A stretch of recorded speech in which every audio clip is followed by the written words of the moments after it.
시청자 여러분 안녕하십니까?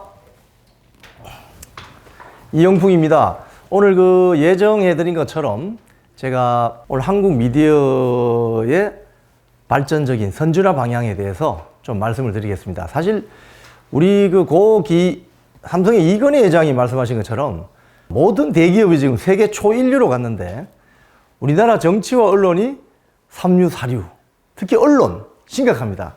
우리 시청자분 아시는 것처럼 박근혜 정권 탄핵될 때 가짜 뉴스 덩어리가 그냥 마구 쏟아져가지고 대한민국 미디어 시장을 아주 오염시켰죠. 그 뒤에 문재인 정부가 되고 나서 정현주 전 KBS 사장이라고 있었습니다. 그분이 방송통신심의위원장을 하셨는데 이분이 지금 사퇴하고 나서 가만히 지나고 나서 보니까 방송통신을 잘 심의해서 미디어 환경을 아주 개선시키는 게 목적이 아니었고 방송심의 이의신청을 하면 그냥 7, 8개월 기다려야 되는 거예요. 그래서 사후적으로 봤을 때 이분이 방송통신심의위원회 하는 동안 방심위의 기능이 대한민국에 가짜 뉴스가 넘쳐나고 온갖 음모론 뉴스가 넘쳐나는 쓰레기장을 만든 것이다. 이런 평가가 있죠. 그래서 이 언론 미디어 시장이 오염되고 타락하게 되면 전 국민의 지금 머리가 복잡해지고 스트레스 받죠? 시청자 여러분. 그래서 오늘 많은 분들이 한국 언론에 대해서 질타를 합니다. 특히 그 질타 중에 하나는 왜 한국 기자들은 종군 취재를 안 가지? 왜 이스라엘 가자 지구에 안 가지? 우크라이나 전쟁하는데 왜 안 가는 거예요, 한국 기자들은? 전부 이 편안한 여의도 바닥에 앉아서 정치인들 말꼬리 잡아가지고 말싸움이나 만들고 말이죠. 대한민국의 국가의 어떤 브랜드 이미지 또는 대한민국이 나아갈 방향에 대해서 아젠다 세팅을 못하고 그 말싸움에 말꼬리 잡는 이런 얼마나 소모적이고 정쟁적인 요소만 거듭하는 이런 한국 미디어 시장은 안 된다는 거예요, 이제 더 이상. 87년 체제 이후에 우리나라의 민주화가 되면서 가장 혜택을 본 분야가 미디어 분야입니다. 언론 분야. 어떤 언론이 정상화되면서 월급도 많이 올랐고 특히 공영방송 위주로 해서요. 저도 그런 회사에 좀 있었지만 그런데 이제는 안 된다는 거예요, 이제는. 왜? 대한민국의 휴대폰 제일 잘 만드는 회사가 삼성이죠. 전 세계의 주부들이 제일 좋아하는 회사가 LG 냉장고고 LG 세탁기입니다. 이런 나라가 됐는데 왜 우리나라 언론은 아직 이 모양 이 꼴이냐 이 말입니다, 지금. 그래서 여기에 많은 국민들이 불만을 가지고 있고 이건 문제가 있다고 보시는 거죠. 그래서 직접 유튜브를 찾아서 보시거나 또는 외국 신문들을 보시거나 이렇게 해서 정보를 습득하려고 하는 분들이 늘어나는 거죠. 한국 언론은 도저히 못 믿겠다. 더구나 최근에 윤석열 정권 탄생 이전에 불과 3일 전에 발생했던 뉴스타파의 가짜 뉴스는 대한민국의 가짜 뉴스가 어떻게 기획이 되고 생산이 되고 유통이 되고 확산이 되어서 투표의 표심에 악영향을 주는지를 보여줬죠. 이런 걸 이제 모든 국민들이 알게 된 것입니다. 그 인터뷰 대가가 얼마라고요? 1억 6,500만 원. 책 3권 팔았답니다. 대한민국 정치, 정계, 재계의 혼맥을 조사했다는 그 책 3권이 1억 6,500만 원. 책 한 권이 5천만 원이네요. 저는 책 한 권 팔면 2만 원밖에 안 되는데. 예. 이러니까 지금 국민들이 언론을 어떻게 생각하겠습니까? 그 인터뷰한 사람이 민노총 언론노조 전 위원장, 신학님. 이걸 갖다 퍼나른 뉴스가 뉴스타파. KBS 정현주 사장 때 KBS를 완전히 편파방송으로 몰아넣었던 주범 중에 한 사람이 지금 뉴스타파의 대표입니다. 지금 수사받고 있습니다. 이런 사람들이 대한민국 언론 생태계를 마구 흔들어 놓기 때문에 국민들이 대한민국 언론을 신뢰할 수가 없는 거죠, 지금. 그래서 여기에 대한 이게 왜 이럴까? why가 중요합니다, 시청자 여러분. 무엇도 중요하지만 왜 그럴까? 그리고 미래지향적으로 how to, 그럼 어떻게 이걸 해결할까? 이게 중요한 겁니다. 그래서 제가 오늘은 한국 미디어 생태계가 왜 이 모양일까? 왜 이 모양 이 꼴일까? 이 이야기를 좀 드리고 특히 공영방송, 공영언론 중심으로 그럼 어떻게 해야 되느냐? 이야기를 제가 한 1시간 정도 이야기를 하고 말미에는 시간이 조금 남으면 제가 쓴 책들 몇 권의 핵심만 조금 한 10여 분 정도 추려서 말씀을 드리겠습니다. 자, 먼저 대한민국 공영 미디어 개혁 방안입니다. 여기는 이제 왜 이 모양 이 꼴인가? 우리가 불과 3, 40년 전에는요. 제가 고등학교 한 1학년 때로 기억이 되는데요. 그 현대에서 만든 프레스토, 엑셀 자동차가 나온 적이 있습니다. 지금 보면 너무나 장난감 같은 차인데 그런 거 만들던 회사가 지금 전 세계에서 거의 탑3 안에 드는 자동차를 만듭니다. 휴대폰? 마찬가지죠. 전 세계 인구의 상당수가 지금 삼성 휴대폰 씁니다. 냉장고 마찬가지고. 이런 나라입니다, 지금. 이런 나라인데 왜 언론이 따라가지 못하느냐. 그 실태와 원인에 대해서 한번 제가 말씀을 드리겠습니다. 자, 먼저 이야기를 안 할 수가 없습니다. 많은 분들이 KBS가 지금 박민 사장이 들어서기 전에 양승동, 김희철, 친민노총 세력이 KBS를 잡았을 때, 시청자 여러분, KBS는요, 대한민국의 제일 큰 스피커입니다. 채널이 몇 개입니까? 채널이. 여기서 쏘면요, 모스크바까지 금방 날아갑니다. 그 어떤 그 라디오, 단파 라디오 이런 거 있잖아요. 금방 날아갑니다, 저까지. 그래서 KBS에는 대한민국의 제일 크고 목소리가 큰 스피커들이 왕창 붙어 있는 회사다. 뭐 복잡하게 뭐 공영방송 이런 이야기 하지 말고. 그래서 KBS에서 한번 떠들면 다른 언론에서 한 10번, 20번 떠드는 것보다 훨씬 더 효과가 좋다. 이렇게 보시면 돼요. 자, 그래서 KBS 이야기를 하지 않을 수가 없습니다. 지금 KBS가 이제 수신료가 지금 3만 원이죠. 1년에. 그래서 이 3만 원을 놓고 많은 국민들께서 양승동, 김희철 체제 때 워낙 편파 방송을 해야 되니까 저 녀석들을 혼내야 되겠다. 그래서 수신료를 없애자. 수신료를 그냥 깡그리 없애고 공영방송 문 닫게 하자. 이렇게 됐는데요. 이제 박민 사장이 들어서서 그걸 바꾸려고 지금 부단한 노력을 하고 있습니다. 그런데 시청자 여러분, 제가 자주 말씀드렸는데 정치 혐오주의를 불러일으키면은 그 틈을 비집고 들어온 세력이 어떤 세력인지 아세요? 좌파 세력은 스탈린, 마오쩌둥 같은 전체주의 세력이 들어오고요. 우파 같은 경우는 극단으로 가면 히틀러, 나치가 들어옵니다. 이런 세력들이 들어옵니다. 그래서 정치가 잘못되어 있으면 고치려고 노력해야지. 아이, 정치 필요 없어. 혐오주의. 아이고, 이렇게 되면 큰일 나는 겁니다. 자, 공영방송이 잘못한다고 해서 야, 공영방송 문 닫아버려. 그거.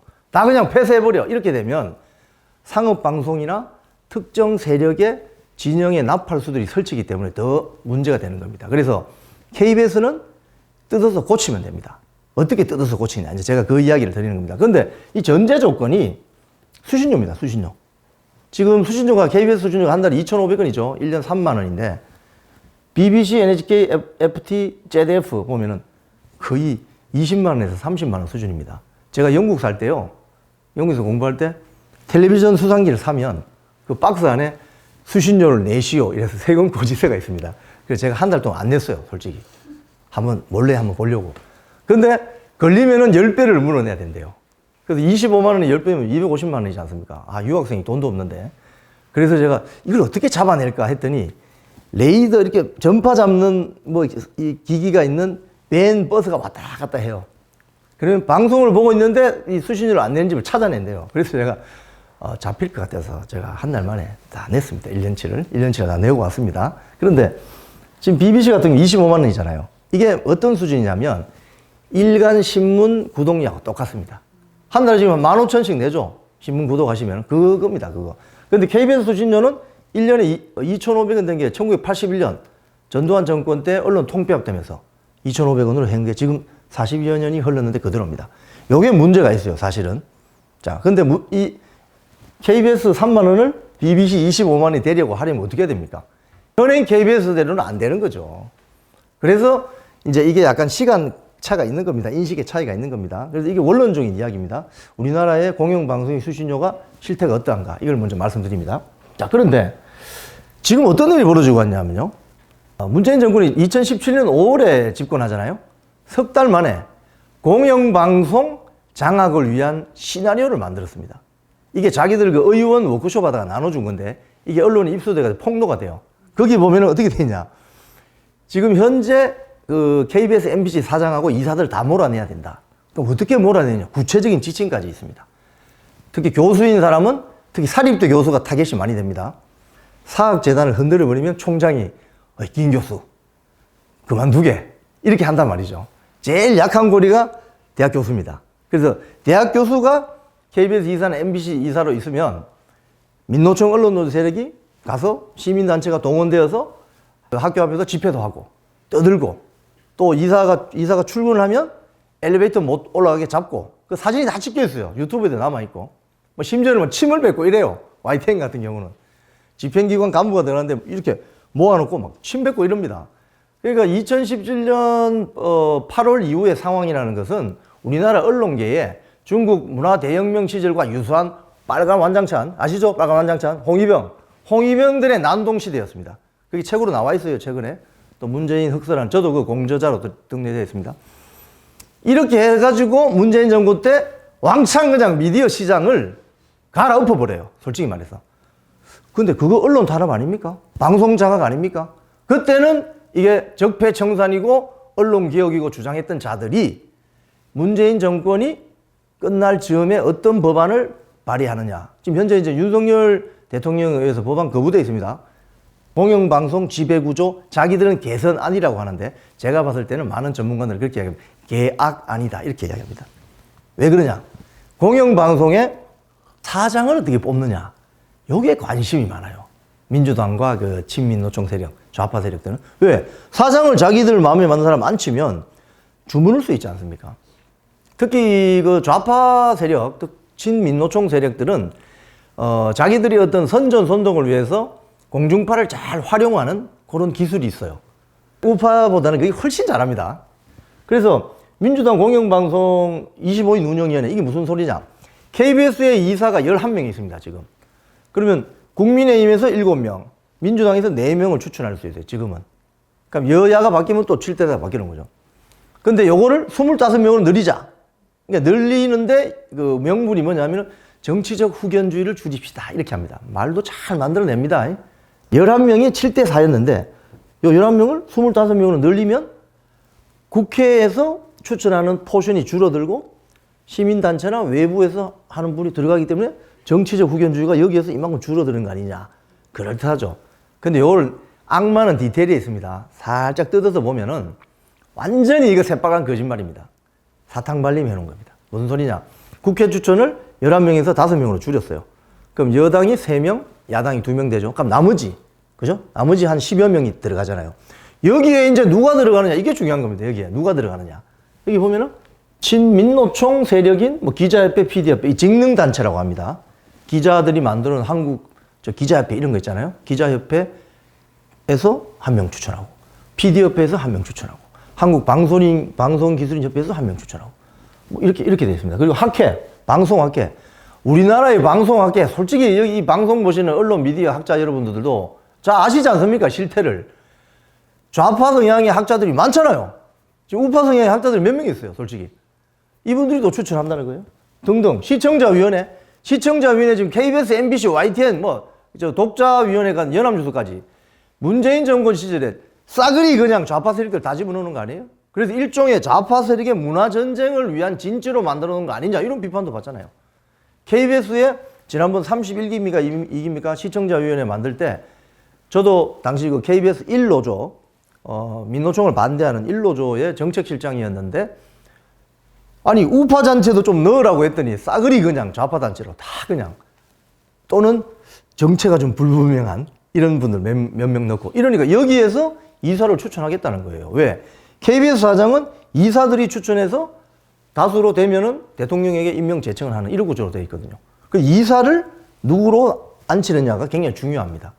그러면 이렇게 쭉 해보면은 어떤 숫자가 나오느냐? 3분의 2 숫자가 만약 21명이잖아요. 그러면 3분의 2가 되려면은 15명 넣으면 되죠. 그죠? 매직 넘버가 16에서 17이 나옵니다. 딱 계산을 해보면.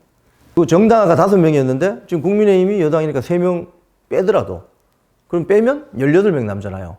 그럼 여기다가 18명에다가 최소 16명을 집어넣어버리면 3분의 2에 해당하는 숫자가 친민노총 세력, 친민주당 세력이 장악하게 돼 있다, 이 말입니다. 이 법안을 민주당에서 발의해가지고, 그것도 또 KBS 출신들 많아요. 또 거기 보면 과방위에 MBC 출신 거기 넣어가지고 이걸 통과시키려고 했다가 그 방송 3법이라고 그걸 해서 KBS, MBC, EBS 지배구조 변경안. 개선안이 아닙니다, 여러분. 개선이란 거는 좋은 방향으로 바꾼다는 이 말이잖아요. 제가 좀 중립적으로 개혁안이라고 표현도 안 하겠습니다. 변경안이 이런 문제가 있다는 거예요. 그래서 거부권이 되어서 넘어갔습니다. 근데 여기에서 보면은 이 안을 가지고 올 때 이렇게 이야기합니다. 이게 이제 노동단체도 마찬가지인데요. 독일의 그 금속노조 있잖아요. 금속노조가 노동이사제가 있더라. 이사들 중에 노동단체가 추천한 이사가 있으니까 한국도 노동단체가 민노총, 한국노총이 추천한 이사를 집어넣읍시다 라고 하잖아요. 근데 여기 빠진 게 있습니다. 무슨 소리냐? 독일에는 경영이사회가 있고 감사위원회가 2개가 있습니다. 보통 회사에. 경영이사회는 노동이사가 못 들어가요. 감사위원회에 노동이사를 넣어주는 거예요. 그럼 이 감사위원회라는 거는 경영에 책임을 지지 않잖아요. 근데 대한민국은 그거 다 잘라버리고 대한민국 회사들은 다 이사회 하나입니다. 실질적으로 경영이사회죠. 여기에 노동이사를 집어넣으면 경영 실패하면 책임은 누가 집니까? 이런 거죠. 이런 거. 이 독일 모델로 독일은 독일 ZDF나 ARD 이사들 뽑을 때 한 많게는 500명, 적게는 한 200명 정도의 어떤 추천위원들이 들어와서 각계가 들어와서 추천하니까 이게 굉장히 정치적 후견주의가 적고 아주 공평하지 않느냐 이런 이상적인 모델을 가지고 싹 들고 들어와서 이런 식으로 디테일을 싹 바꿔가지고 이렇게 친민노총이 영구히 민주당이 여당이 되든 야당이 되든 간에 상관없이 영구히 장악할 수 있도록 한 법이다 이 말입니다. 이런 법이 지금 계속 발의가 되고 있고 거부권을 당했지만 또 잠재되어 있습니다.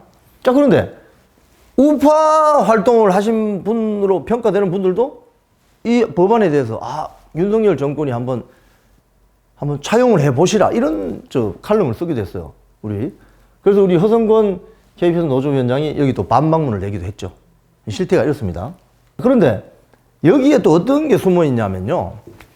KBS가 정상화되는 걸 바라지 않는, KBS 정상화가 뭐냐? 이랬을 때 저는 개인적으로 팩트 방송을 공정하게 하는 게 KBS 정상화다 이렇게 생각합니다. 팩트. 1 더하기 1은 2잖아요. 1 더하기 1이 3이 될 수 있습니까? 1 더하기 1은 2인 거죠. 그게 팩트입니다. 그런데 민노총 위원장 출신이 국회 가서 뭐라고 했냐면은 우리는 정의로운 보도를 원합니다. 이렇게 했었어요. 그래서 야당의 그 당시 이제 국민의힘이죠. 아니, 정의로운 보도가 도대체 개념이 뭐냐? 정의가 이 정의를 누가 규정하느냐 이거예요. 정의라는 것은 상당히 자의적일 수 있고 주관적일 수 있잖아요. 정의로운 보도라는 것은 언론학 교과서에 안 나옵니다. 팩트 보도는 나오죠. 사실 보도. 기자는 사실 보도를 해야지. 이런 사람이 KBS 보도국장을 3대에 걸쳐서 민노총 위원장 했던 사람이 했어요. 그러니까 KBS 방송이 어떻게 됐겠습니까? 그래서 많은 국민들이 뿔이 나가지고 수신료 못 내겠다고 한 거예요. 자, 그런데 KBS를 진정으로 생각해서 KBS가 정상화돼야 된다고 주장하는 반면에 또 이런 상업적인 논리도 측면이 있습니다. 이걸 아셔야 돼요. 지금 보시면은 TV조선 같은 경우 약진했습니다. 쫙 약진해가지고 거의 MBC를 따라잡습니다, 지금. MBC 굉장히 지금 물 먹고 있잖아요. 왜냐하면 정의로운 보도를 하니까. 정의로운 방송을 하니까. 자기들 주장이죠, 그게. 근데 사실 보도를 안 하니까 시청자들이 안 봅니다. MBC 뉴스데스크 시청률이 거의 지금 2%까지 떨어졌는데 우리가 방송가에서는 그런 이야기 합니다. 애국가 시청률이라고. 이 정도로 떨어졌어요. 그러니까 이거를 틈을 타고 종편들이 약진해서 쫙 가니까 종편은 개인 회사잖아요. 그러면 우리 TV 조선 미디어 그룹에 있는 우리 회장님은 어떤 생각을 하시겠어요? 당연히 조금만 더 하면 우리가 MBC도 따라잡고 KBS 저거 더 망가져야 되겠다. 우리가 따라가서 신문도 1등, 방송도 1등 우리가 하면 되겠다. 이런 생각 할 수 있잖아요. 제가 이 게싱입니다. 회장님이 그렇다는 게 아니고요. 그런 구도 속에서 공영방송의 정상화를 바라지 않는 어떤 전선이 안 보이게 작동하는 거예요. 그래서 저는 이걸 느끼죠. KBS 정상화 노력을 했을 때 우리가 이 조화가 막 배송이 되고 KBS를 애호사고 이럴 때 우리나라 대한민국의 3대 메이저 보수신문에서 크게 다루지 않았습니다. 저 사진은 한 번도 안 나왔습니다. 유튜브에는 많이 나왔지만. 실제로 이런 겁니다. KBS 공영방송의 정상화를 바라지 않는 세력은 좌파에도 있고 우파에도 있는 거죠. 좌파는 KBS를 그냥 딱 잡아가지고 자기들 진영의 스피커로 활용해야 되니까 정상화를 바라지 않는 것이고 우파 일부는 어떤 이권관계 때문에 저기 정상화되면은 우리 시장 포션이 줄어드니까 이런 생각을 한다는 거죠. 이걸 아셔야 됩니다. 자, 그런데 이제 이런 게 실태입니다. 사주 있는 언론사가 우리 조중동 등등 있는데 이 보도가 박근혜 정권 탄핵시킨 계기가 촉발점이 된 최초 보도입니다. 실설에 듣기로는 조선일보의 어떤 누군가가 좀 부탁을 했는데 잘 안 들어줘가지고 약간 뿔이 나가지고 그런 소문이 있습니다. 소문.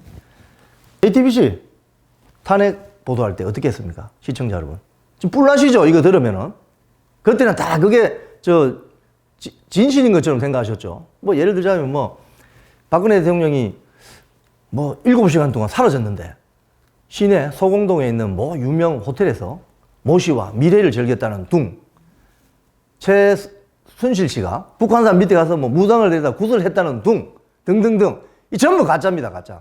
다 가짜로 판명 났잖아요. 근데 책임은 누가 집니까? 이게 문제라는 거예요. 책임을 안 집니다. 사주 없는 언론사 어떻습니까? 사주 없는 언론사. KBS, MBC 같은, EBS 같은 거. KBS, MBC는 친민노총 세력이 장악하고 있습니다. 이거는 부인할 수 없는 사실이에요. 무슨 소리냐? KBS 직원이 4,200명인데 민노총 노조에 가입된 사람이 조합원이 2,300명이에요. 그럼 절반이 넘잖아요. 그럼 시청자 여러분 생각해 보세요. 그것도 또 기자, PD, 아나운서가 압도적으로 많아요. 저는 이제 기자 직종이었지만 저 같은 사람은 거기 들어가면 동물원으로 치자면 고릴라들이 우르 있는데 그냥 몇 마리밖에 없는 침팬지 이런 식이 된 거죠. 이해하기 쉽죠? 이런 식으로 저는 쉽게 설명합니다. 네. 그러니까 이게 그 사람들 세력에 의해서 막 회사가 가는 거예요. 사장은 3년 임기 있다가 나가버리고 정권 바뀌면 또 쫓겨나고 뭐 이런 수가 많기 때문에 이렇습니다. 그래서 여기는 주인이 누구냐? 친민노총 세력이 주인인 거예요. KBS, MBC는. 이래서 이게 문제라는 겁니다. 그래서 광우병 보도 소가 말을 못 하잖아요. 그러니까 그림 조절해가지고 가짜뉴스 만들고 이 사람이 사장했습니다. 결국 최승호 사장.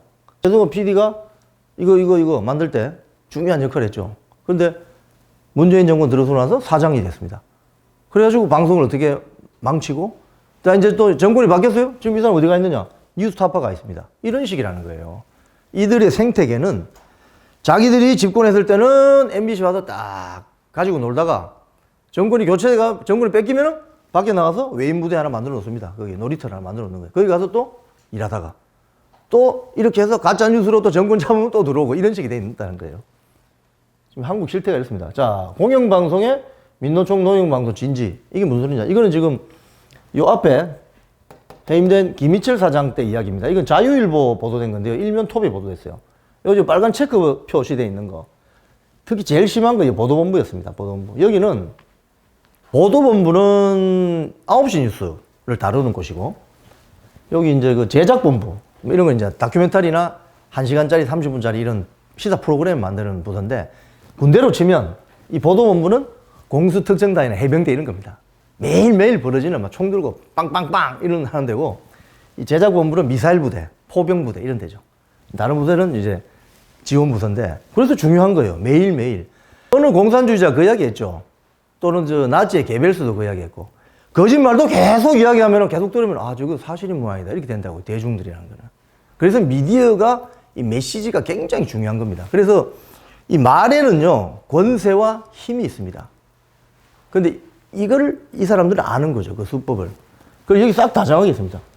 사장 민노총, 부사장 민노총, 보도본부장 민노총, 통합뉴스룸이 이게 이제 보도국장이거든요. 민노총, 정치부장 민노총, 취재 1, 2, 3주간 민노총, 방송중 다 민노총인데 뭐. 민노총 회사죠. 민노총 회사. 자, 근데 여기도 민노총이 그러면 보도국장 하면 안 됩니까? 사장 하면 안 됩니까? 이런 질문을 할 수가 있죠. 저의 결론은 안 됩니다. 왜 안 되느냐? 민노총 언론노조는 조직강령 4번에 노동자의 정치 세력화를 추구한다 이렇게 되어 있습니다. 이게 무슨 소리지? 노동자의 정치 세력화? 이게 조금 더 들어가면요. 노동자 계급의 정치 세력화를 추구한다 이런 뜻입니다. 그럼 이게 무슨 소리냐? 민노총 언론노조는 주요 선거 때마다 민주당, 정의당, 옛날 그 통진당하고 정책협약식을 맺었습니다. 정책협약식을 맺어도 됩니까? 공영방송 수신료로 자기 호주머니에 월급 받는 사람들이 노동자 계급의 정치 세력화를 추구하는 사실상 정치단체 역할을 하는데 이 사람들이 마이크 잡고 하면 그 공정한 방송이에요? 그래서 저는 개인적으로 민노총 언론노조의 전임 간부로 활동을 하거나 했거나 또는 지금 전임 간부는 아니지만은 본인의 월급을 한 5만 원에서 10만 원 됩니다, 월. 이걸 내는 사람은 사실상 직간접적으로 노동자 정치 세력과에 관여하고 있다고 보는 거죠. 이런 사람들은 어떻게 해야 됩니까? 방송 못하게 해야 됩니다. 방송 직무에서 배제시켜야 돼요.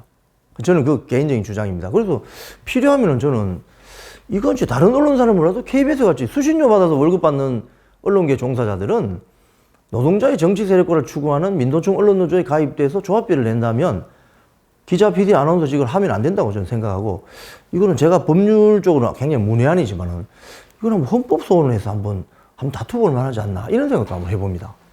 그죠? 이거는 본인의 어떤 직무를 배반하는 거잖아요. 어떻게 보면은. 국민을 위해서 봉사해야 되는데 특정 정치 세력에 봉사하는 거니까 이게 난 문제가 있다고 보는 거죠. 이런 바이어스가 방송 곳곳에 드러나죠. 방송 곳곳에. 민노총 관련 뉴스 잘 다뤄줍니다. 뭐 집회하면요.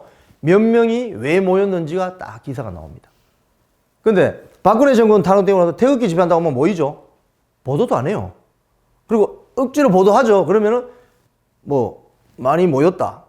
그래서 교통 차량 정체가 빚어서 시민들이 불편했다. 이런 식으로 기사를 쓴다니까요. 이런 거라니까요. 이런 게 바로 편파 방송이라는 거죠. 그래서 많은 국민들이 아주 스트레스 받고 이 뚜껑 열리신 거 아닙니까, 여러분? 자, 민노총 언론노조의 언론장악. 제가 방금 말씀드린 그겁니다. 언론단체가 아니라 사실상 정치단체 아닌가. 이건 뭔가 다르게 봐야 된다. 민노총 노조는 이제 양대 산맥이 금속노조와 언론노조입니다. 금속노조는 여러분, 현대자동차, 현대중공업, 이런 쇳덩어리 노조. 언론노조는 볼펜 노조. 우리 이제 쉽게 말하면 그렇게 이야기합니다. 그러면 이 볼펜 노조가 언론 노동자들이 많기 때문에 시청자 여러분, KBS 기자, PD, 아나운서, MBC 기자, PD, 아나운서를 하면 공부 얼마나 해야 됩니까? 머리가 아주 잘 들어가겠죠? 좋은 머리를 그런 데 쓴다 이거죠. 국민을 위해서 써야 되는데. 이런 문제가 있고요. 자, 그럼 언론, 이걸 이제 바꿀 수 있는 방법은 제가 봤을 때는 그거예요. KBS, MBC는 마찬가지인데 편성규약이라는 일종의 제작 책임자와 제작 실무자 간의 일종의 헌법 같은 게 있어요. 편성규약. 편성규약은 이 개정이 가능합니다. 그 편성규약에 보면 이런 게 있습니다. 제작 종사자는 자신의 양심에 반할 경우 제작 거부할 수 있는 권리가 있다. 이렇게 되어 있습니다. 좋은 말이죠. 옛날 권위주의 정권 시절에 이게 좋은 말입니다.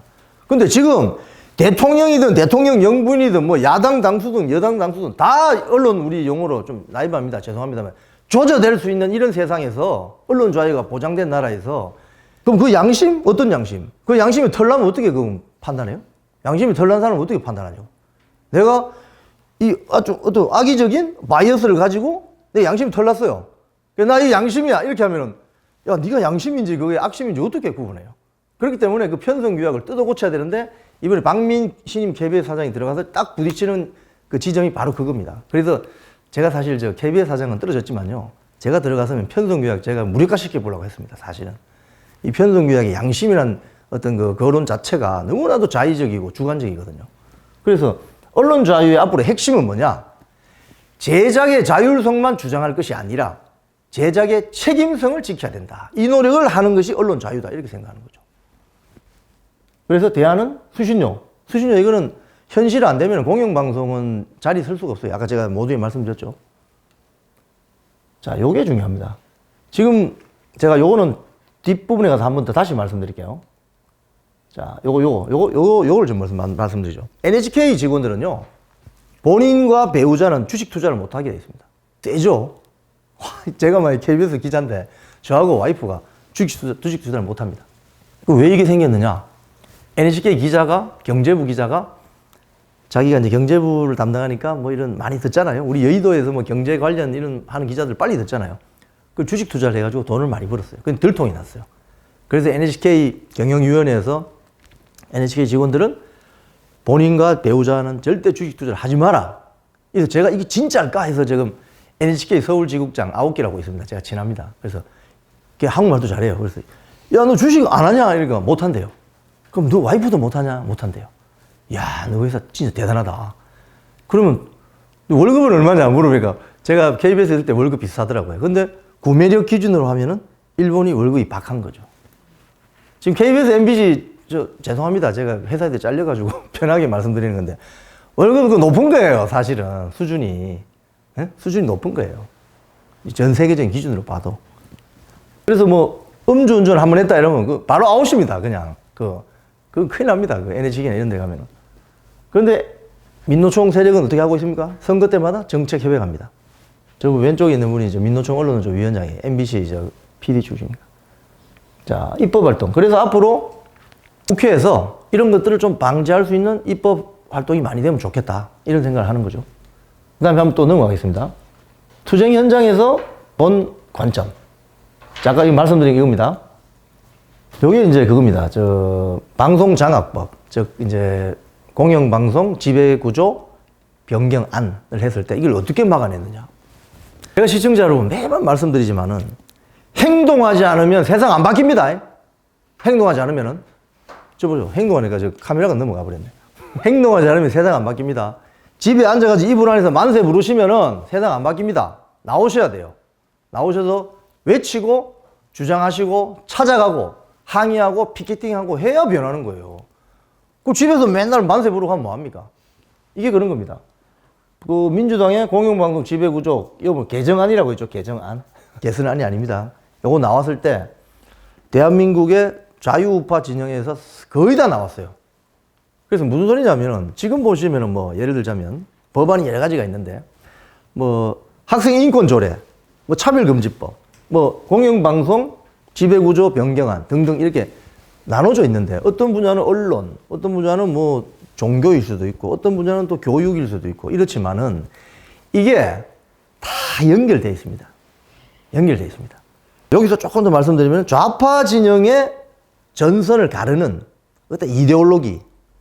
얼마 전에 그 대통령이, 윤석열 대통령이 뭐 이념 전쟁 이야기했더니 좌파 진영에서 난리가 났죠. 와, 어떻게 대통령이 말이야 이념몰이를 하느냐 하면서 막 그러죠. 저는 그거 보면서 어떤 생각을 하냐면요. 아, 좌파 세력들은 역시 이념을 이야기하면은 흥분하는구나. 그러니까 우파를 화나게 하려면 거짓말을 하게 하고 좌파를 화나게 하려면 사실을 말해주면 된다 이랬잖아요. 그래서 이 좌파들이 본인들 자체가 이념지향적이기 때문에 우파는 이념을 가지면 불편한 거예요. 그래서 우파는 어떻게 해야 됩니까? 착해야 되고 예절을 발라야 되고 공부 잘해야 되고 선생님 말씀 잘 들어야 되고. 아, 이게 우파 아니야? 좌파는 선생님 말씀도 잘 안 들어도 되고 우리는 규칙도 어겨도 되고 신호등도 막 지나도 되고 뭐 이런 식으로 프레임을 짠다 이거예요. 그래서 우파 내부에서 야, 이거 뭔가 좀 우리나라에 이념이 문제가 있어 라고 하면 야, 저 녀석은 저 극우야, 극우. 아, 저거 위험해. 이런 식으로 몰잖아요. 지금 언론에서도 심지어 조선일보조차도 극우라는 용어는 한 번씩 쓰지만 극좌라는 용어 쓰는 거 봤습니까? 극우와 극좌의 차이가 뭐냐? 본인의 정치적인 의견을 상대방에게 설득하고 강요하기 위해서 물리적인 폭력을 쓴다는 게 바로 극우 극좌입니다. 극우의 대표는 히틀러 나치, 극좌의 대표는 스탈린, 모택동, 북한 김일성 등등 이렇게 되는 거죠. 뭐 일본의 적군파도 마찬가지죠. 극좌. 근데 우리나라에 지금 극우 있습니까? 시청자 여러분, 우리나라 극우 있어요? 제가 봤을 때는 우리나라에 극우 없습니다. 강경 우파는 있겠죠. 극우는 없습니다. 옛날 독일 1, 2차 세계대전 때 독일 베를린에서 벌어졌던 베를린이 자유의 도시라고 하잖아요. 왜 자유의 도시냐? 밤마다 싸움이 벌어져요. 공산당 펍에서 술 먹고 있다가 야, 오늘 우리 저기 나치당 한번 혼내주러 가자 이러면 야구방망이 들고 가지고 막 클럽 다 부숴버리고 또 며칠 지나면 얘네들이 또 저리 가서 밤마다 그냥 이 자유의 도시. 근데 그게 극우 극자인데 대한민국은 극우 없습니다. 근데 여기 나오신 분들이 뭐 여성 인권 하시는 분, 운동하시는 분, 뭐 교육 하시는 분 다 나왔습니다. 변호사 단체에서도 나오시고 여기 이제 우리 허성권 일로조 위원장 그때 코로나가 심해가지고 마스크 끼고 이제 이렇게 하니까 사실은 그 법안을 저지시킬 수 있었던 거죠. 이분들 안 했으면 아마 통과시켰을걸요. 자, 그래서 요거는 이사회. 지금 이사회, 요거는 참고로 말씀드리면요. 이게 NHK 경영위원회, 이게 이제 이사회입니다. NHK는. 국내에서 KBS의 방송 장악, 이런 거 이야기하는 분들께 제가 일본의 NHK, 영국의 BBC, 프랑스 FT, 호주의 ABC, 그걸 공부 좀 했어요. 공부할 필요가 없죠. 왜? 거기를 공부하면은 자기들 말이 안 맞으니까. 제가 그래서 NHK 좀 말씀드리면은 NHK 이사회는 12명입니다. 12명. 12명인데 이렇게 되어 있습니다. 무슨 소리냐? 도쿄에 4명이 있어요. 이분들은 실제 도쿄에 사는 사람들입니다. 오사카에 3명이 있어요. 그리고 후쿠오카, 나고야, 홋카이도, 센다이 쪽에 1명 있고 이렇게. 자, 이게 어떻게 돼 있냐면은 도쿄 4명, 오사카 3명이잖아요. 이사장을 항상 오사카에 줍니다. 우리나라로 치면 자, 서울 인구 많으니까 KBS 이사회가 11명이니까 한 4명. 그 다음에 영남에 한 3명. 전라도에 한 3명. 뭐 강원도에 1명. 뭐 이렇게 배치한다는 거예요. 대신 이번 이사회는 이사장을 광주에서 해. 다음 이사장은 부산에서 해. 이런 식으로 한다는 거죠. 일본인이 되는데 왜 한국은 안 하죠? 한국의 이사는 KBS, MBC 전부 서울에서 하는 사람들입니다. 전 국민의 수신료를 받아서 운영하는 회사가 지역의 대표성을 고려하지 않는다? 이거 문제 있는 거죠. 독일의 ARD, ZDF도 마찬가지입니다. 그렇기 때문에 이런 이야기는 절대 안 합니다. 이런 이야기는 절대 안 해요. 안 하고 자기들이 공영방송을 어떻게 정할 것이냐 여기만 머리를 쓴다고요. NHK는 이렇게 하는 이유가 방송법 제31조에 전국 각 지방이 공정하게 대표되는 것을 고려해야 한다라고 되어 있습니다. 그럼 국회의원들은 뭐 하냐고, 국회의원들은. 이 법률조항 하나 넣어주면 되잖아. 방송법 안에. 그럼 KBS도 바뀔 수 있다고요. 이거 안 하잖아요, 안 해요. BBC 마찬가지입니다. BBC는 14명의 전체 이사 중 28%가 그 4개 주를 대표합니다. 여러분 아시겠지만, 영국이 유니온 잭이잖아요. 그 국기가. 우리나라 경상도하고 뭐 강원도 일부가 잉글랜드. 그리고 저 평양 이북이 스코틀랜드. 호남하고 충청도 일부가 웨일스. 저 옆에 섬나라 저기는 저 북아일랜드 이렇게 돼 있잖아요. 거기에 한 명씩 대표가 있어요. 지역 이사가. 그래서 요 4명이 있고 저희들이 조사해들 당시에는 선출 중인 지역 이사가 잉글랜드하고 북아일랜드 이렇게 있었습니다. 자, 근데 여기서 또 한번 보셔야 되는 거는 12명의 NHK 이사 중에 NHK 출신이 있습니까? 없습니까? 없습니다. BBC 여기 중에 BBC 출신 딱 한 명 있어요. 딱 한 명. 저기 보면은 스코틀랜드 모리슨 전 BBC 스코틀랜드 PD 한 명밖에 없습니다. 이게 무슨 소리냐? 지금 KBS 이사 중에 KBS 출신이 5명. 11명 중에 5명이라니까요? 이건 이해 충돌 되잖아요. 이해 충돌. 그죠? 이 문제가 있는 거예요. MBC도 마찬가지고. 자사 출신이 자사의 이사회를 멤버가 된다? 이건 안 되는 거죠. 그래서 어떻게 보면 박민이라는 문화일보 출신, 방송사 출신이 아니라 신문사 출신이 사장으로 들어간 건 좀 뭐 결과적으로 봤을 때, 사후적으로 봤을 때 괜찮은 실험이다. 이렇게 생각하는 거죠. 이해 충돌이 안 되잖아요. 지금요, 뭐, 다 이제 거주지가 서울입니다. 좌파든 우파든 다 서울에 살기 때문에 이 오로지 막 정쟁만 벌어지고 KBS가 해야 될 일이 뭐냐고요. 왜 우리가 KBS에 돌아가신 송혜 선생님을 그리워합니까? 국민의 희롱애락을 달래주시고 국민의 애환을 담은 방송을 해주니까 우리가 그리워하는 거지. 좌파든 우파든. 근데 이사들은 막 정쟁만 하고 이러면 이게 안 되는 거죠. 정치판하고 뭐가 다르냐고요. 스스로 정치적 후견조회를 한다 이 말이죠. 자, 그리고 이제 이런 게 있었습니다. 언론중재법 개정안. 지난 대선 이전에 민주당이 딱 발의해가지고 통과시키려고 한 겁니다. 이 법을 어떻게 보느냐는 여러 가지 시각이 있는데 언론 자유라는 측면에서 보면 이게 이제 과잉비례 원칙이나 등등등 이게 있어요. 근데 그때 우리가 느낀 것은 뭐냐면 야, 이 법안이 통과되면 이재명 당시 그 민주당 대선 후보와 관련된 기사는 하나도 못 쓰겠다. 쓰는 순간 손배 걸어버리고 네이버 검색에서 내려버리고 뭐 이런 거 있잖아요. 야, 취재원을 밝혀라. 너 누구한테 들었느냐. 이런 식으로 하면 쓸 수가 없죠. 그래서 반대를 했습니다. 반대운동. 사실 이 반대운동의 핵심이 KBS 1노조였습니다. 한 3, 4년 전이죠. 8월 달에 그 폭염 속에 그냥 저 피켓 있지 않습니까? 이 피켓 이거 무거워요. 들고 다니면서 제가 국회 앞에서 활동한 이 범국민 공동투쟁위원회 결성. 제가 범국민 공동투쟁위원회 위원장이었습니다. 그래서 매일 모이가 회의하고 여기 계신 분들은 다 시민단체 분들이에요. 우리가 다 전화해서 오십시오. 힘을 모아야 되는, 처음에는 몰라요. 미디어 이 분야가 사실은 전문적이지 않은 분들은 잘 모르잖아요. 그래서 우리가 와서 설득하고 힘을 합해야 됩니다. 이거 되면 큰일 납니다. 이래가지고 결국 막아냈었습니다. 아, 이게 TV조선이 난 거네요. 제가 그때 이런 이야기 했죠. 문재인 대통령도 퇴임 후에 징벌적 손해배상 청구 가능한데 이거는 사실상 그래서 문재인 보호법이다. 이런 이야기를 해가지고 제가 그 뒤에 그것 때문인지 모르겠지만 공수처에 제가 통신사찰을 받았습니다. 그래서 지금 소송에서 이기면은 500만 원 받기로 돼 있는데 모르겠습니다. 어떻게 될지. 뭐 이런 걸 했습니다. 이제 이걸 또 한번 말씀드리면요. 기업은 인류, 정치는 삼류. 그럼 우리나라 언론은. 이거 보면 딱 명확하게 드러납니다. 결론이. 영국 BBC, 대한민국 언론학자나 친민노총 세력들이 아주 편의적으로 갖다 쓰는 게 이거죠. BBC처럼 해봐라. 하면서 대표적으로 말하는 게 그겁니다. 대처 수상 시절에 81년도입니까? 포클랜드 전쟁 났을 때 BBC가 자기 나라 군대를 영국 군대라고 표현을 해가지고 아주 객관적으로 보도를 했다. 뭐 이러면서 있지 않습니까? BBC가 마치 전 세계의 객관적이고 중립적인 언론인 것처럼 막 포장을 해요. 저는 한국적으로 이해합니다. 그 정신 나간 사람들 아니에요? 자기 나라 군대가 적성국가하고 지금 전투를 벌이는데 그 나라 언론이 한국군이 북한군과 이렇게 싸우고 있습니다. 그 정신 나간 거 아닙니까?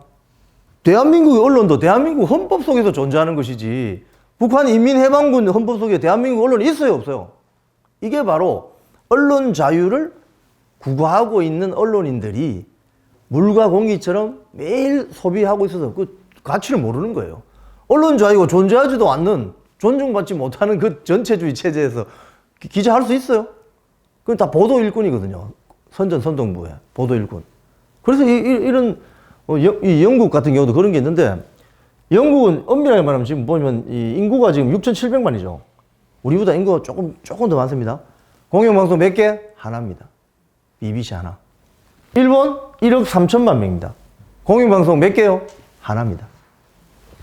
프랑스 FT 인구 6,750만. 땅덩어리 우리보다 훨씬 큽니다. 공영방송 몇 개요? 하나. 독일 ZDF 총인구 8,300만 명. 여기는 2개입니다. 공영방송. 여기는 왜 2개지? 독일은 원래 아시겠죠? 프로이센 시절부터 분권 영주들이 장악하는 분권 국가잖아요. 그래서 ZDF는 약간 중앙 집중적인 공영방송을 하고 ARD는 약간 분권적인 공영방송. 그래서 2개가 있는 겁니다. 이거 2개, 오케이. 호주 ABC 우리나라 면적보다 몇 배 넓은지 아십니까? 한 30배. 최소 30배 넓습니다. 공영방송 ABC 하나. 저도 이 방송을 가봤어요. 자, 우리나라 그럼 몇 개? 인구 5천만 명인데 이 보십시오. 이 도대체 몇 개죠 지금 이게? 공짜 들어가는 거. 공이 이제 우리 영어로 하면 퍼블릭이잖아요. 퍼블릭. 그러니까 이게 공영방송, 민영방송 이렇게 표현하잖아요. 이 민영방송도 언론학자들이 잘못 규정한 겁니다. 상업방송이에요, 사실은. 커머셜 채널이라고 하잖아요. 퍼블릭 채널, 커머셜 채널이지, 민영이라는 게 영어에 있어요, 민영이라는 게. 그러니까 이게 개념 규정을 애매모호하게 해놓는 거죠, 사실은. 그러니까 너도 나도 공영방송을 하려고 합니다. 왜? 왜 전부 공영방송을 하고 공영언론을 하려고 하나 이거예요. 책임 소재가 모호하기 때문에 그런 거예요. 제가 봤을 때는. 누구도 책임지지 않는 공산당 조직들이 위원회 조직이 많잖아요. 위원회가 영어로 하면 커미티입니다, 커미티. 거기는 원탁에 쭉 앉아가지고 누가 잘못을 해도 책임지는 사람이 없어요. 그리고 누가 한 사람 숙청당하거나 이러면 끝나요. 책임 소재가 모호한 게 사실은 공적인 영역에 많습니다. 그래서 이거 뭐 경제학에도 나오지만은 뭐 시장 실패, 뭐 정부 실패 이런 거 나올 때 공공재 성격 중에 그게 들어가잖아요. 뭐 재화의 비경합성, 뭐 어떤 불가분성 이런 거, 뭐 그런 것들이 있는데 공영방송이나 공영언론을 하게 되면은 책임 소재가 모호해지기 때문에 김어준 TBS 그 폐해를 보셨죠? 김어준 혼자 실컷 가짜뉴스 업무는 방송하다가 떠나버리니까 지금 직원들 다 잘리게 생겼습니다. 이런 겁니다, 이런 거. 그래서 공영방송은 대한민국을 지키는 어떤 국민들의 정신적인 그린벨트로 하나만 남겨놓고 나머지는 다 주인을 찾아주는 게 맞다는 거예요, 이제는. 왜 전부 공영방송 하려고 하는 거예요? 왜 정부 재원 또 지자체 재원을 들여서 왜 공영방송 왜 하냐고요, 그게. 그러지 말고 사주가 있는 언론사로 돌아가는 것이 제가 봤을 때는 소득 3만 불 이상을 바라보는 OECD형 국가의 미디어 산업 재편의 큰 걸음이 된다고 생각하는 거죠. 그렇게 가야 됩니다. 그래야 선진화됩니다. 책임지지 않는 언론은 뭐냐면 선전선동하는 가짜 뉴스 부대에 불과한 거예요. 이제 그게 지금 전 세계적으로도 문제가 되고 있고 우리는 당장 주요 선거 때마다 가짜 뉴스 때문에 골머리를 앓지 않습니까? 이것을 좀 개선할 수 있는 방안은 제작 종사자들에게 책임을 묻는, 책임을 물으면 어떻게 되는 거예요? 그 전 세계적으로 보면은 뭐 우리 특히 좌파 진영에서 민영화 이야기만 나오면 자다가도 벌떡 일어나잖아요. 근데 민영화라는 게 좋은 측면도 있습니다. 왜냐? 책임 소재를 명확하게 하잖아요. 회사의 주인이 있고 종사자가 잘못하면 책임을 묻고 민영화야 좋은 점이 있습니다. 모든 걸 다 공영화로 하게 되면은 극단적으로 공영하면 다 그 공산주의로 가는 거죠. 누가 책임져요, 그거? 책임지는 게 없는 거죠. 다만 방송 분야에서 언론 분야에서 공영방송을 하나는 남겨놓아야 된다고 하는 주장을 하는 이유는 누구에게도 간섭받지 않고 담담한 보도, 정확한 사실 보도를 해주기를 바라는 국민적인 여론과 믿음이 있기 때문에 가능한 겁니다. 그걸 하라는 거예요. 그 사실 보도하는 게 그렇게 힘드나요? 신민노총 세력 여러분, 이 방송 보시니까 아시죠? 좀 댓글을 달아보세요. 사실 보도하는 게 그렇게 어렵습니까?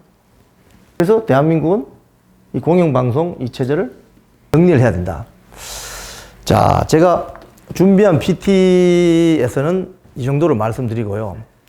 사실 제가 대한민국의 미디어 시장이 앞으로 1공형 다민형으로 가야 된다, 이런 생각을 그동안 쭉 해왔고, 여러 소통 창구를 통해서 이야기를 많이 했습니다. 토론회 가서도 이야기하고 했는데, 오늘 제가 이제 마지막으로 말씀드릴 부분 중 하나는, 제가 참 이 글을 잘 쓰지는 못해요. 원래 방송 기자들은 말을 잘해야지, 신문 기자들은 글을 많이 쓰고, 제가 쓴 책 중에, 책을 좀 주시죠. 예. 약간, 네. 네네. 제가 최근에 책을 몇 개 그동안 써왔습니다. 그래서 여기 제가 제일 먼저 쓴 이 책은 사실은 4년 전에 총선 결과가 나오고 나서 제가 너무 놀랍고 또 화가 나기도 하고, 우리나라가 앞으로 큰일 나겠다 싶어서 사실 이거 한 달 한 반 만에 쓴 책입니다. 쓴 책인데, 이 책 쓴다고 제가 사실 새벽 계속 쓰다가 이거 탈골 비스무리하게 정상까지 온 책인데, 여기 여러 가지 내용들이 있습니다만은 제 유튜브 보시는 분들은 많이, 여기에서 저는 이런 주장을 했습니다. 대통령이라든지 주요 어떤 선출직 공무원에 나서시는 분들이 이것만은 좀 피해주자 하는 게 있습니다. 한 3가지 정도 되는데요. 1번이 우파 세력의 어떤 건강한 발전을 위해서는 자유, 헌신, 그리고 혁신 정신이 살아있어야 된다라고 주장을 하면서, 1번이 병역 미필자. 그러니까 신체적으로 좀 어려움이 있어서 병역을 미필하신 분들은 그런 이야기는 아닙니다. 이거는 고의적으로 병역을 회피했거나 병역에 좀 문제가 있는 분들은 자유의 소중함을 안다면 나서지 마세요. 제발. 선출직, 국가를 좀 움직이려고. 저 육군에서 30개월 근무했습니다. DMZ에서. 저 사실 개인적으로 솔직히 말씀드리는 건데, 그 당시에 대학생들 다 군대 생활 좀 편하게 하고 싶어 하잖아요. 저 그래서 카투사 시험 쳤거든요. 쳤는데 그 영어 시험 한번 잘못 쳐가지고 제가 판문점 근처로 제가 8년간 가서 그 미군 부대에서 빡시기로 유명한 그 라이언 일병 구하기에 나오는 그 부대에 배치됐었습니다. 506 강습 부대. 헬기 레페라고 막 이런 부대 있잖아요.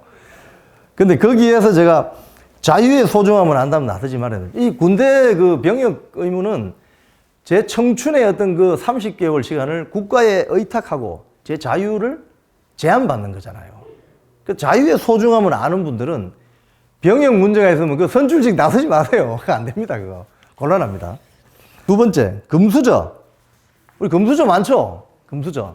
금수저 근데 자기 운명인데 그건 어떻게 누구나 뭐라고 할 수는 없지 않습니까? 근데 이 금수저인 분들은 헌신의 중요성을 안다면 뒤에서 좀 도와주시기 바랍니다. 금수저니까 예를 들자면 재력도 있고 배경도 있으니까 정말 열심히 하는 사람들 다 좀 후원도 해주고 도와주면 좋겠어요. 3번째가 고관대작. 여기 이제 제 책에 일반미와 정부미를 좀 이렇게 비유하는 게 있는데, 정부미는 별로 맛이 없습니다. 밥을 해놓으면 창고에 오래 있었기 때문에. 근데 우리가 그 GDP, 1인당 GDP가 한 5,000불이 안 됐을 때는 이 정부미 세력이 우리나라 경제 혁신의 완전히 엔진이었습니다. 왜? 자원을 효율적으로 배분하고 쓰게 할 수 있는 그 혁신적인 엘리트 직종이 공무원들이었잖아요. 그분들이 정부미 세력인데 확실하게 박정희 정권 시절에 우리나라 경제를 진짜 업그레이드 시키는 혁신적인 노력을 했죠. 근데 이제 3만불 시즌에는 일반미가 이제 주도가 돼야 되죠. 일반미. 그래서 고관대작 하시는 분들은 예를 들자면 혁신 능력이 부족하면 혁신할 사람을 좀 밀어줍시다. 제가 이런 주장을 한 바가 있고요. 그 다음에 기자수첩은, 이 책은 제가 사실은 이 책을 쓰게 된 동기는 올 초에 제가 아들이 둘이 있는데요. 현장 기자 시절에 새벽 한 5시에 출근해가지고 새벽 1시에 퇴근했습니다. 그러면 나갈 때 애는 자고 있고 들어오면 또 자고 있어요.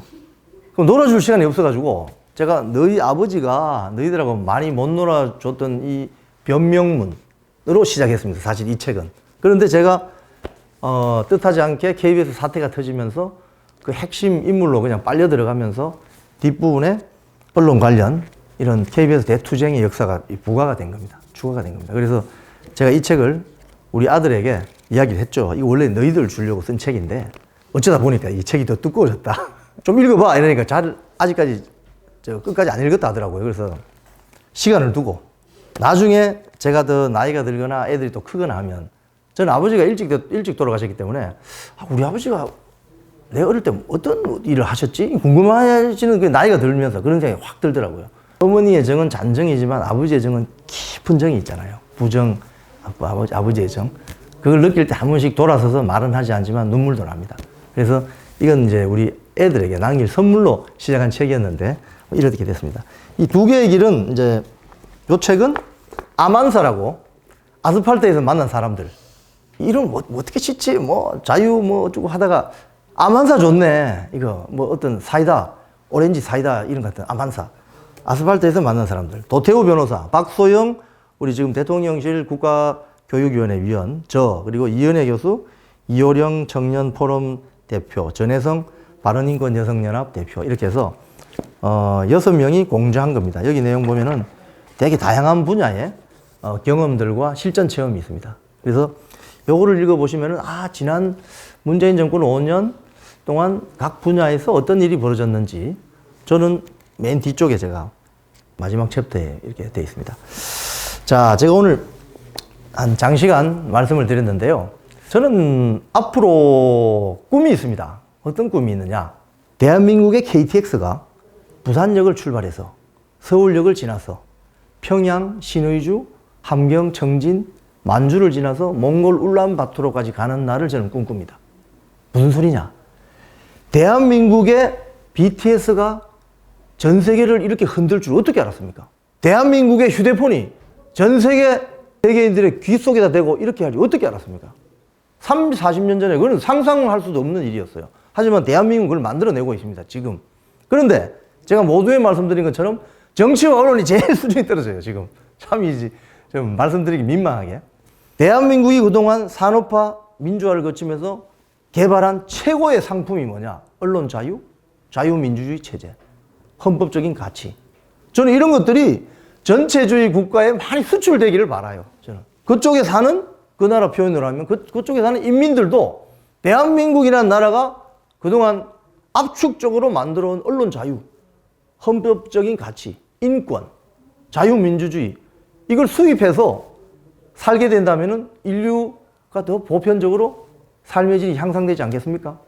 그래서 저는 대한민국의 KTX가 몽골 울란바토르까지 뚫는 그날까지 저는 우리 세대가 할 수 있다고 봅니다. 제가 죽기 전에 대한민국 KTX는 몽골 울란바토르까지 날아가는 그 시대가 될 때 그 열차 안에 대한민국이 만들어왔던 언론 자유, 헌법적인 가치, 인권, 자유민주주의 체제가 많이 확산이 되어서 우리 아시아 지역이 더 인류 보편적으로 정말 잘 사는 국가들, 친하게 사는 국가들, 인류 보편적인 어떤 이상을 추구하는 국가들이 되어서 세계 평화에 기여하기를 간절히 바랍니다.